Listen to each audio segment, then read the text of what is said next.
जय हिंद दोस्तों। मैं गुलशन पांडे क्राइम वॉल्ट में एक नई कहानी के साथ आप सबका स्वागत करता हूं। दोस्तों, ये कहानी थोड़ी अजीब है। 20 दिन के अंदर एक ही परिवार के 5 लोगों की मौत हो जाती है।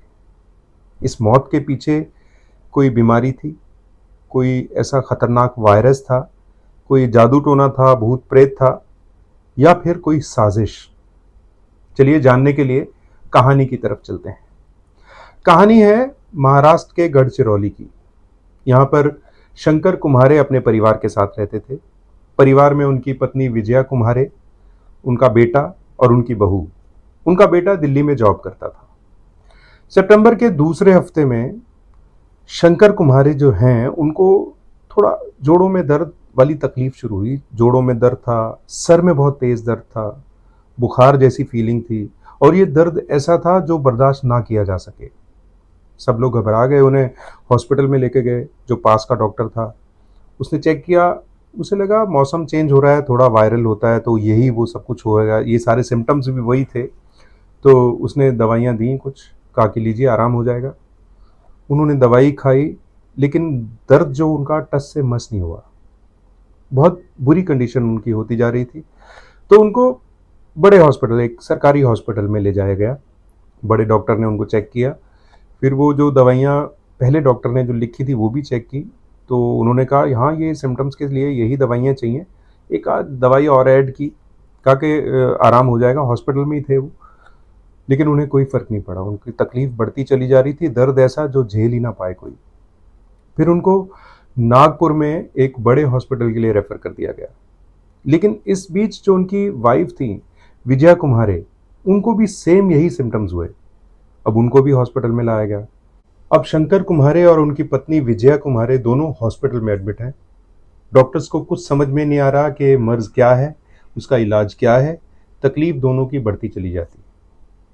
और इस तरह से आता है दिन 20 सितंबर का, जब शंकर कुम्हारे की मौत हो जाती है इस बीमारी की वजह से। अब घर में मातम है। पत्नी उनकी हॉस्पिटल में एडमिट है। शंकर कुम्हारे इस दुनिया से जा चुके हैं। उनके सभी रिश्तेदार घर में इकट्ठे होते हैं, मातम पुरसी होती है। जब भी ऐसी कोई घटना हो जाए कहीं भी, तो लोग आते हैं, रिश्तेदारी आई है, सब आए हुए हैं। उनकी एक बेटी जो शादीशुदा थी वो भी आती है पिता की मौत के बाद। और 6 दिन मुश्किल से गुजरते हैं। कुम्हारे परिवार अभी इस दर से उबरा भी नहीं था कि विजया कुम्हारे की भी मौत हो जाती है। घर में मातम है। अब देखते ही देखते उनकी बेटी जो कोमल आई थी ससुराल से अपने पिता की मौत के बाद, उसको भी सेम सिम्टम्स हो जाते हैं। उसको भी हॉस्पिटलाइज किया जाता है। वही दर्द। अब खौफ है, क्योंकि इसका इलाज कुछ समझ में नहीं आ रहा और 2 लोगों की मौत ऑलरेडी हो चुकी है। कोमल हॉस्पिटल में है, और उसके साथ साथ कोमल की मौसी, शंकर कुम्हारे की साली, उसको भी सेम सिम्टम्स होते हैं। वो भी हॉस्पिटल में एडमिट है। अब उसका एक छोटा बच्चा है, उसको भी सेम सिम्टम्स होते हैं, वो भी हॉस्पिटल में। अब 2 लोगों की मौत हो चुकी है और 3 लोग हॉस्पिटल में हैं।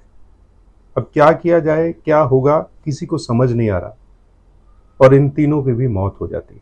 मतलब 20 सितंबर को जो मौत का सिलसिला शुरू हुआ था, 10 अक्टूबर आते आते उस परिवार के 5 सदस्यों की मौत हो गई। आसपास एरिया में भी दहशत फैल गई कि अगर ये कोई वायरस हुआ तो दूसरे लोगों को भी अटैक कर सकता है। कहीं कोई ऐसा तो नहीं कि किसी ने दुश्मनी निकालने के लिए कोई जादू टोना कर दिया है। ये बातें सब चली रही थी। अब इतने में दिन बीते तो शंकर कुम्हारे जी का बेटा जो दिल्ली में जॉब करता था, वो वापस अपना दिल्ली चला गया।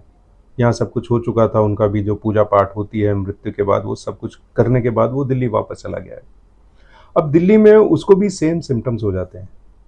और इस दौरान जो रिश्तेदार यहाँ आए थे, उनमें से एक रिश्तेदार को भी यही सिम्टम्स हैं जो शंकर कुम्हारे को और बाकी परिवार के लोगों को थे। दर्द है, बुखार है, दर्द का कोई आराम है ही नहीं और कोई इलाज हो ही नहीं पा रहा।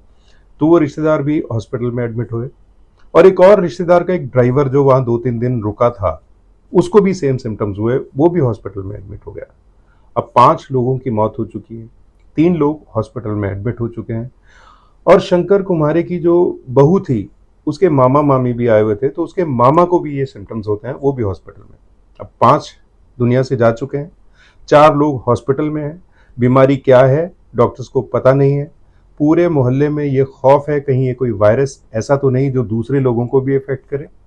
अब पुलिस इसकी जांच करने का निर्णय लेती है। मतलब लोगों ने बताया कि हो सकता है किसी ने जादू किया हो, तो पुलिस वही दुश्मनी का एंगल देखने के लिए इस केस में आ जाती है। वो पूछने के लिए घर आती है, घर के सदस्यों से पता चले कि क्या था, कोई दुश्मनी का एंगल है या क्या है, पुलिस को तो जांच करनी है।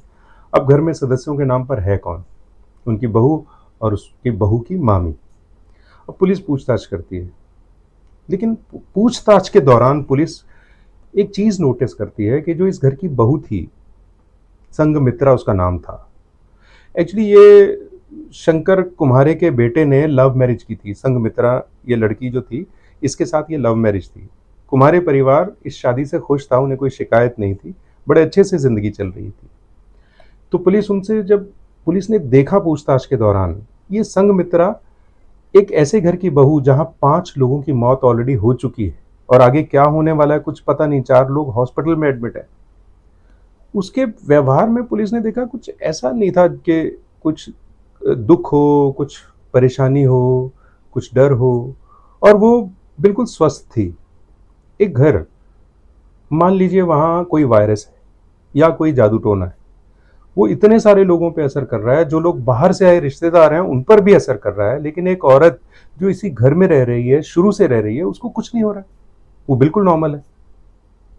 पुलिस के लिए ये एक क्लू था, इस पर जांच करना जरूरी था और पुलिस ने शुरू किया। पुलिस की एक टीम ने संघमित्रा का बैकग्राउंड चेक करने की कोशिश शुरू कर दी। तो पता चला ये कृषि यूनिवर्सिटी से टॉपर थी। खेतीबाड़ी का जो पढ़ाई होती है, कृषि विज्ञान, उसकी टॉपर थी वो, एग्रीकल्चरल यूनिवर्सिटी। अब इसमें तो फसलों को कैसे कीटनाशकों से बचाया जाता है, मतलब ऐसे कीटाणु जो फसल को खा जाते हैं, ऐसे जीव जंतु जो फसल को बर्बाद कर देते हैं, उनको बचाने के लिए क्या उपाय करने चाहिए, और फसल की पैदावार ज़्यादा हो उसके लिए क्या हो, ये सारी पढ़ाइयाँ वही होती हैं। अब पुलिस को समझ में आ गया कि ये कुछ ऐसी चीज़ संघमित्रा ने इन सब मरने वालों को दी है जो जहर हो सकती है। अब पुलिस ने मरने वालों के पोस्टमार्टम भी चेक किए। तो पोस्टमार्टम में पता चला कि सबकी मौत, जितने लोग भी मरे हैं 5 के 5, सबकी मौत हुई है हार्ट फेल से, दिल का दौरा पड़ने से। और एक चीज और कॉमन थी कि मल्टीपल ऑर्गन फेलियर था, मतलब आंतरिक अंग जो शरीर के हैं सब काम करना बंद कर चुके थे। अब इसमें किसी जहर की पुष्टि हो ही नहीं रही थी। अब पुलिस यहाँ पे कंफ्यूज थी, लेकिन डॉक्टर ने बताया कि मरने वाले लोगों के होंठ काले हो चुके थे। तो ये कहीं ना कहीं ऐसा हो सकता है कि कुछ ऐसा जहरीला उनके अंदर गया हो, लेकिन वो पुष्टि पोस्टमार्टम में हो नहीं रही थी किसी भी जहर की। अब इन सारी बातों का जवाब था संघमित्रा के पास। पुलिस ने संघमित्रा से पूछताछ शुरू की। शुरू में तो वो झूठ बोलती रही कि मुझे नहीं पता ये क्या है, मैं तो खुद डरी हुई हूँ, जो कुछ भी वो बोल सकती थी पुलिस को बोलती रही। लेकिन पुलिस पुलिस तो अपनी तरीके से पूछ लेती है, उसके आगे झूठ बोलना थोड़ा मुश्किल हो जाता है। आप झूठ बोल रहे हो या सच बोल रहे हो, पुलिस को पता ही चल जाता है। तो जब पुलिस ने उसको बताया कि हमें सब पता है कि तुमने कहाँ से टॉप किया है, तुमने क्या पढ़ाई की है, इसमें जो कुछ भी हो सकता है, हमको पूरा यकीन है कि उसी में से कोई चीज़ तुमने इस्तेमाल की है इन सब का खून करने में। अब संघमित्रा टूट गई। अब उसने बताना शुरू किया कि हाँ, मैंने ये लव मैरिज की थी, जिसकी वजह से मेरे घर वाले बहुत परेशान थे। उनको ये शादी पसंद नहीं थी, वो अपनी जात बिरादरी में ही शादी करना चाहते थे, लेकिन संघमित्रा ने इंटरकास्ट मैरिज की। अब उनको, अहम को धक्का लगा उसके माता पिता के। शायद उनने कहीं उसके लिए कहीं और रिश्ता देख रखा था, वो कहीं अपनी मर्जी से किसी अच्छे घर में उसकी शादी करना चाहते थे, लेकिन क्योंकि इसने अपनी मर्जी से शादी कर ली तो उनसे ये बर्दाश्त नहीं हुआ और संघमित्रा के माता पिता ने आत्महत्या कर ली। अब इस आत्महत्या के बाद संघमित्रा को अपनी गलती का एहसास हुआ। अब अगर संघमित्रा को एहसास हुआ था तो उसे तलाक वगैरह लेके अलग हो जाना चाहिए था, लेकिन उसने दूसरा तरीका अपनाया कि अगर मेरे माँ बाप चले गए हैं तो मैं इस परिवार को भी नहीं छोड़ूंगी। अब क्योंकि वो कृषि विज्ञान को जानती थी, ऐसे कीटनाशक भी जानती थी, तो उसने जो जहर अपने परिवार वालों को मारने के लिए इस्तेमाल किया, उसमें कोई स्मेल नहीं था और वो बिल्कुल ट्रांसपेरेंट था, कोई रंग नहीं था उसका। उसको जिस चीज़ में मिला दो उसी चीज़ का हो जाया करता था वो। अब उसने चाय में, खाने में, पानी में डाल डाल के अपने पूरे परिवार को वो देना शुरू किया और जिससे सबकी मौत हुई और कभी डॉक्टर की पकड़ में ही नहीं आया ये ऐसा जहर था। इस तरह के कई जहर होते हैं जो पोस्टमार्टम में भी पता नहीं चलते। संघमित्रा ने अपना बदला पूरा कर लिया और इस पूरे खूनी खेल में जिसने उसका साथ दिया था वो थी इसकी मामी। क्योंकि संघमित्रा के माता पिता के देहांत के बाद उसके जो बाकी रिश्तेदार थे सब ने संघमित्रा से नाता तोड़ लिया था। अब ये सिर्फ मामी थी। मामी का भी एक लालच था क्योंकि शंकर कुमारी जी के साथ इनकी बहू की मामी का प्रॉपर्टी को लेकर कुछ डिस्प्यूट चल रहा था। अब उसके लिए तो ये बहुत आसान हो गया था, अगर पूरा परिवार मर जाता तो डिस्प्यूट यूं ही खत्म हो जाता, पूरी जमीन उनको वैसे ही मिल जाती। इसलिए मामी ने संघमित्रा का नाजायज फायदा उठाया और इस पूरे खूनी खेल में उसका साथ दिया। अब जब पुलिस को यह पता चल गया था कि ये जहर क्या है, अभी तक तो बीमारी के बारे में कुछ पता नहीं था, अब पता चल गया था कि कौन सा वाला जहर दिया गया है, तो वो जो 3 लोग 4 लोग और एडमिट थे उन हॉस्पिटल में भी ये खबर पहुंचाई गई कि आप ये वाला जहर है जिसकी वजह से बाकी लोगों की मौत हुई है, तो इसका अगर कुछ तोड़ आपके पास है मेडिकल साइंस में तो उसको उन लोगों को प्लीज बचाओ। और ऐसा ही हुआ, वो सब बचे।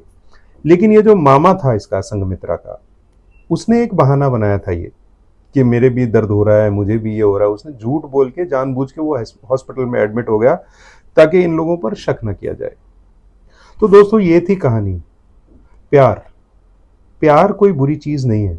अगर आपने प्यार कर लिया है और आपको एक अच्छा साथी मिल गया है, आप अपना जीवन बड़े प्यार से गुजार सकते हो। लेकिन संघमित्रा के माता पिता ने यहाँ जो किया, शायद उन्हें वो नहीं करना चाहिए था। उन्हें अपनी बेटी की खुशी में खुश हो जाना चाहिए था। उन्होंने आत्महत्या कर ली। अब इस बात का असर जो संघमित्रा पे हुआ, अब क्योंकि गलती उसकी थी, उसके माता पिता की ये गलती नहीं थी कि उसने लव मैरिज की है। अब उसने ये लव मैरिज की थी, ये उसका फैसला था, तो उसको किसी तरीके से तलाक लेके अलग हो जाना चाहिए था। फिर वो चाहे तो दूसरी शादी कर लेती, अपने माँ बाप के कहने वाली शादी कर लेती, या फिर आज़ाद ऐसे ही जीती। ये जो उसने इतना गलत कदम उठाया, 5 लोगों की जान ले ली और 3 लोग और मरने वाले थे।